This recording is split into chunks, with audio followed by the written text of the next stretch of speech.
Co to był za rok, drodzy Państwo? Dzisiaj mamy 30 grudnia 2020 roku, jutro 31, Sylwester. Witam Was pięknie. Z tej strony tradycyjnie Niklaus i chciałem zrobić takie krótkie, jakby to powiedzieć, podsumowanie. Chcę to tak zrobić, żebym nie musiał ciąć tego filmu, żeby oszczędzić, nie ukrywam, sobie czasu. I też postaram się zrobić to w miarę krótko. Także chciałem powiedzieć o tym, co się udało w ten rok osiągnąć, chociaż niestety byłoby prościej powiedzieć, czego w ten rok nie udało się osiągnąć. Bo był to rok, jeszcze jest do jutra, ciężki, na pewno. Na pewno nie dla wszystkich, ale jednak dla większości ciężki. Ja Wam tylko powiem, jak wyglądało to w skrócie dla mojej osoby i dla mojego najbliższego otoczenia. Mianowicie z planów, które miałem na ten rok, nie wypaliło praktycznie nic. Otóż tak, no co, zaczęło się to wszystko, w ogóle jak się sięgnie pamięcią, do początku roku, gdzie słyszało się, że tam, no w Azji gdzieś tam w jakimś Wuhan jakiś wirus, ale to daleko od nas nic z tego nie będzie. Gdybyśmy wtedy wiedzieli, jak będzie to wyglądało na przykład w takim grudniu, gdyby ktoś powiedział, jak będzie to wyglądało, jak zmieni się nasze życie, to chyba bym się komuś takiemu kazał, jak to się mówi, klupnąć w głowę. Ale no tak się stało. Jak widzicie, życie jest bardzo nieprzewidywalne. O wiele bardziej niż by się to wielu z nas zdawało. W każdym razie co? Na początku roku nie odbył się Intel Extreme Masters w Spodku w Katowicach, chyba największa impreza gamingowa, jedna z największych w ogóle na świecie, a już na pewno w Europie i w Polsce. Także tym razem, znaczy nie odbył się, ale oczywiście bez udziału kompletnie publiczności. Można było tylko te rozgrywki, które się tam działy, oglądać sobie na live streamach w internecie. Nie odbyły się również jedne z moich ulubionych imprez, na które zawsze goszczę w Poznaniu, czyli PGA, Poznań Game Arena i Pyrkon, które też oczywiście nie odbyły się, zostały odwołane.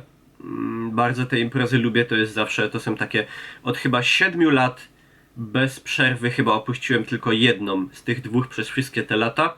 To są zawsze dwa te momenty w roku, kiedy mogę odwiedzić Poznań, a bardzo lubię Poznań, to jest jedno z moich ulubionych w ogóle miast w Polsce, zawsze się tam bardzo dobrze czuję, może dlatego, że architektonicznie kojarzy mi się trochę z moim rodzimym Bytomiem.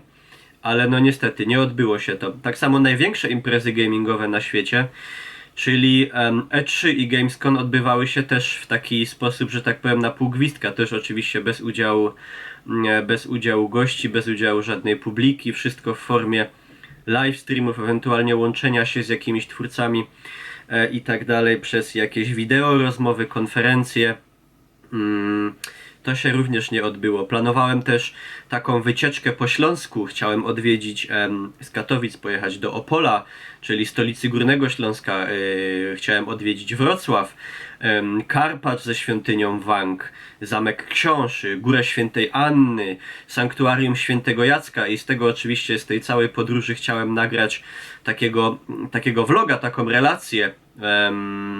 No niestety to oczywiście też nie wypaliło. Miałem jechać w chyba marcu na koncert zespołu Metronomy. Ten koncert też się nie odbył. Miałem jechać chyba w lipcu na koncert Rammsteina. Ten koncert też się nie odbył. No i wiele innych pomniejszych planów po prostu. To by jeszcze nie było nic takiego strasznego, bo to są wiadomo rzeczy, które zostały gdzieś przesunięte na przyszły rok i prędzej czy później się odbędą. Niestety ja, jak i zapewne większość z Was, ja osobiście znam kilka osób, które straciły pracę z powodu pandemii COVID-19 lub też dużo osób, które tą pracę miały wyjątkowo utrudnioną, które pracowały na przykład za obniżone pensje, które pracę straciły i do dnia dzisiejszego nie potrafią nowej znaleźć, bo ciężko jest w sytuacji, kiedy wszystko jest pozamykane. Większość też, myślę, z Was miała gdzieś, jeżeli nie w swoim najbliższym otoczeniu, to w dalszym otoczeniu zna jakieś osoby, które zachorowały na tą chorobę i niestety też na pewno wielu z Was zna osoby, które na tą chorobę zmarły lub które zmarły na przykład nie bezpośrednio przez COVID-a, tylko w związku z tym, że no po prostu szpitale były zajęte przyjmowaniem pacjentów covidowych, było odwoływane wiele innych zabiegów, jakichś chemioterapii, przeszczepów, jakichś operacji na serce. To jest jeden właśnie z tych najgorszych efektów tej pandemii. Ja osobiście takich osób, które to przechorowały, znam kilka. Przechorowali między innymi moi rodzice, przechorowała moja mama, która prawdopodobnie zaraziła się u siebie w pracy, a była to bardzo ciężka praca, bo moja mama pracuje w takim ośrodku opiekującym się starszymi ludźmi, gdzie wszystkie pacjentki co do jednej zachorowały, a z chyba 70 osób personelu zostało 7, w tym moja mama. Wrzucę wam gdzieś tu zdjęcie, w jakim kombinezonie robiła po 12 godzin dziennie i była to wyjątkowo wycieńczająca praca. No i tak jak się spodziewaliśmy, w końcu summa summarum ona i też się zaraziła, ale na szczęście oni przechorowali to, można powiedzieć, wyjątkowo lekko, czyli około 2 tygodni objawów takich grypowych, totalnego braku siły, gorączki, utraty węchu, smaku, ale to wszystko. Niestety znam też jedną osobę, która zmarła z powodu COVID-19. Był to brat Sebastian Majcher, który przez parę lat pełnił posługę tutaj w kościele Podwyższenia Krzyża Świętego w Bytomiu, w mojej parafii, i przy okazji też uczył religii w liceum numer 1, do którego ja wtedy tam uczęszczałem. Świetny człowiek, naprawdę był to świetny człowiek i niestety on odszedł. Zmarł właśnie, o ile się nie mylę, w tym albo w przyszłym roku skończyłby 43 lata, także był młodym człowiekiem. Nic mi nie wiadomo na ten temat, żeby oprócz tego miał jakieś tam inne jakieś schorzenia. No niestety ta choroba dopadła go w taki sposób, że zmarł. I niestety to nie jest też tak, że jeżeli ktoś na to umiera, to tylko starsi i schorowani, bo dobrze wiecie, że bardzo różnie można to przechodzić i czasem młody wiek i teoretycznie silny organizm bez innych chorób niekoniecznie nas uratuje przed jakimiś ciężkimi efektami lub nawet przed śmiercią. No niestety zmieniło się nasze życie, wszystkich zmieniło się w takim stopniu, że gdyby ktoś jeszcze rok temu nam powiedział, że nie będziemy mogli spotykać się ze swoją rodziną w normalnych warunkach, nie będziemy mogli w dużej części spotykać się ze swoimi przyjaciółmi, znajomymi, myślę, że większość z was to odczuła gdzieś to albo całkowity zanik, albo duże bardzo ograniczenie kontaktów właśnie ze swoim otoczeniem. Nie możemy pójść do kina, nie możemy pójść do teatru, do opery, nie możemy pójść do knajpy, nie możemy pójść do pubu, nie możemy pójść na piwo, nie możemy pójść do restauracji. Generalnie nasze życie od prawie roku to nie jest życie nawet na pół gwizdka, tylko to jest na chyba ćwiartki gwizdka. Po prostu gospodarka, tak jak i nasze życie, praktycznie się zatrzymało i wszystkie te normalne rzeczy, które wymieniłem, do których przywykliśmy, niestety stały się jakimś dobrem luksusowym, tak bym to powiedział. I niestety najgorsze jest to, że ja to widzę po sobie, że my już powoli zaczynamy zapominać, jak wyglądało życie w normalnym trybie. W chodzeniu bez masek, spotykaniu się, korzystaniu z tych wszystkich restauracji, pubów itd., itd. Wszystko to, co powiedziałem, normalnego w wielu przypadkach chodzenia do pracy, zarabiania pieniędzy i jakiegoś egzystowania, zabrnęliśmy już tak w to daleko, że no nie jest dobrze. Nie jest dobrze i to jest kolejny aspekt właśnie, jaki oprócz tego ta pandemia, ten wirus ma efektu oczywiście w przypadku, kiedy się zarażamy, ma to wszystko wpływ na naszą psychikę, bo ja to niestety też widzę po sobie, a szczególnie odbija się to na osobach o jakiejś słabszej konstrukcji psychicznej, które już wcześniej cierpiały na jakieś depresje, jakieś zaburzenia, lęki, nerwice. To wszystko niestety w tym stanie, w tej sytuacji, jaką mamy, pogrąża się i pogłębia. Ta izolacja, brak kontaktu z innym człowiekiem, niepewność, czy nie wyrzucą mnie z roboty, czy będę mógł pracować, czy będę miał pieniądze, czy dam sobie radę, czy nie zachoruję, jeżeli zachoruję, jak to przejdę, czy łagodnie, czy niełagodnie, żebym nie zaraził kogoś z moich bliskich, żeby się komuś coś nie stało.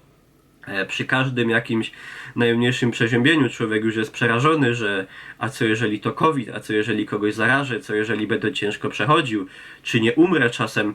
Po prostu te lęki i taka niepewność tego, plus jeszcze niepewność tego, co wymyśli nasz kochany rząd, jakie znowu wprowadzą ograniczenia, co zamkną, czy nie stracę pracy, jak w ogóle będzie wyglądało moje życie. To jest bardzo ciężka sytuacja i to jest niestety sytuacja niespotykana nie tylko w naszym kraju, ale w ogóle na naszym kontynencie od... No myślę, że ci z was, którzy pamiętają na przykład stan wojenny i tamte czasy, to będą gdzieś bardziej z nie taką, ale podobną sytuacją zaznajomieni. No ja na przykład za mojego żywota niezbyt długiego nic podobnego się nie wydarzyło. Także no... co by tu... bardzo pozytywnie ten vlog wychodzi. Co by tu powiedzieć? Jest ciężko. Jest ciężko, ale żeby nie mówić tylko o tym, co się wydarzyło, bo to już wszyscy wiecie, bo sami tego doświadczacie. Nie tylko oczywiście złe rzeczy się wydarzały podczas tego roku, bo jeżeli chodzi o takie branżę technologiczną, komputerową i tak dalej, no cóż, mamy nowe konsole. Co prawda nie każdemu udało się je kupić. Mamy nowe karty graficzne. Też co prawda nie każdemu udało się je kupić, bo jak wiecie brakło i szczególnie konsoli PlayStation i brakło nowych kart z serii 3000 RTX-ów od Nvidia. Mi się udało, prężnie udaje się rozwinąć kanał ten na YouTubie dzięki wam. Oczywiście wczoraj pykło 120 000, także bardzo wam dziękuję i bardzo jestem wdzięczny za lajkowanie tych filmów, subskrybowanie, rozsyłanie znajomym, udostępnianie, bo te niektóre filmy, które zrobiłem, rozeszły się bardzo, że tak powiem, szerokim echem po internecie, z czego jestem dość dumny. Powiem wam, że odbicia finansowego to nie miało zbytniego dużego, znaczy kokosów nie zarobiłem. Może tam na czynsz i na kebaba z paru miesięcy tam stykło, ale wiecie, że to nigdy nie przynosiło jakichś dużych finansowych korzyści ten YouTube. Ale bardzo wam dziękuję. Będę robił dalej, tworzył. Wiecie, że ja wiem, że dużo osób pisze, że kiedy to Niklas, kiedy Kevin po śląsku, kiedy to po śląsku. To jest główny cel jakby mojego kanału, to jest działalność rozrywkowa, te parodie i tak dalej, to jest rozrywka, generalnie to co ja robię, ale nie tylko, ale staram się też tą moją ojczyznę, mamy takie ładne określenie z języka niemieckiego Heimat, czyli tak jakby, to nie ma dobrego tłumaczenia na polski, chyba najbliższe jest mała ojczyzna.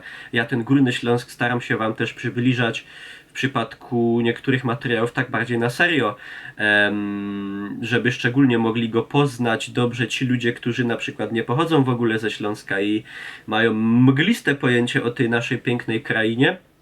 Staram się ją też pokazać od strony takiej bardziej poważnej, nie tylko parodie po śląsku i filmiki, ale też coś takiego bardziej głębokiego, zahaczającego o historię i tak dalej. No i cóż, pewnie i tak nie powiem wszystkiego, co chciałem powiedzieć, bo zapomnę. Tutaj patrzę, nawet sobie wypisałem parę punktów, które miałem powiedzieć. Nie chcę was już zanudzać, bo kto ogląda takie długie filmy, szczególnie, że wy nie macie czasu, przygotowujecie się do Sylwestra. Właśnie, a propos Sylwestra, słuchajcie, gdybyście nie mieli co robić, a wiem, że dużo z was będzie siedzieć w domach, to przypominam, będzie stream na Twitchu. O, tu wam wkleję adres tego Twitcha, a podlinkuję go wam jeszcze pod spodem w komentarzu. Będzie stream, będę ja, będzie Patrycja, będą inne osoby.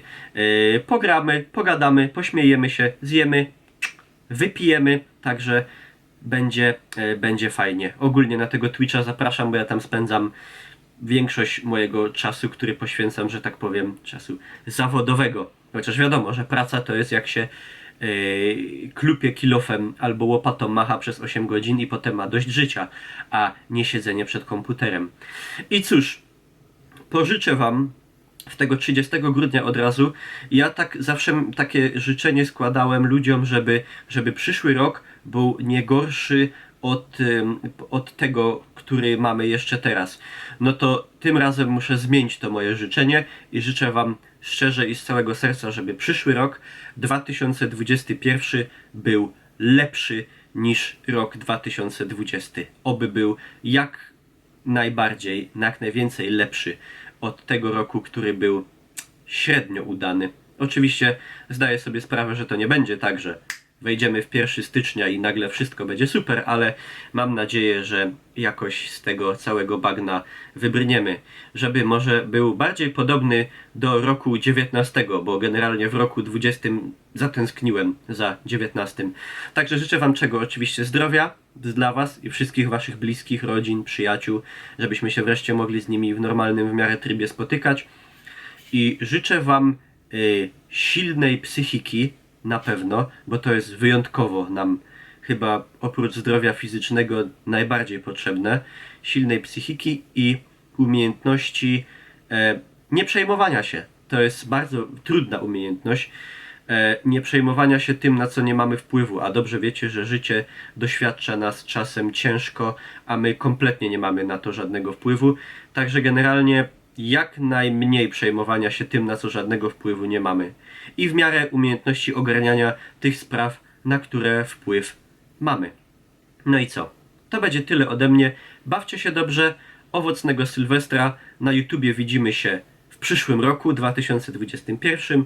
Oby lepszym, ale widzimy się na Twitchu, jak w zasadzie co dzień, sylwestrową noc również. Także dziękuję za waszą uwagę w tym materiale i we wszystkich, których już na tym YouTubie było sporo. Dziękuję i miłego. Trzymajcie się.